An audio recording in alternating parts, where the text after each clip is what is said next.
This AirPods third-generation headset had no sound in the left ear according to the fan's malfunction description. After testing, it was found that the left earphone could not connect. After opening the headset, I first removed the internal glue. First, let's check the battery issue.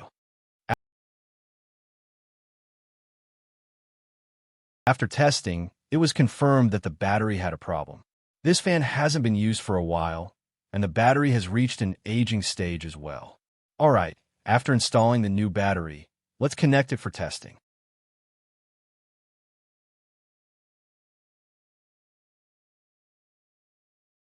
If the test is fine, we can seal it with waterproof glue.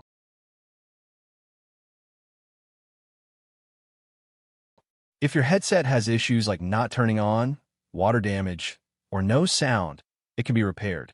There will be more similar videos coming to help free testing for your headset. That's it for this video. If you find this helpful, remember to follow. See you next time.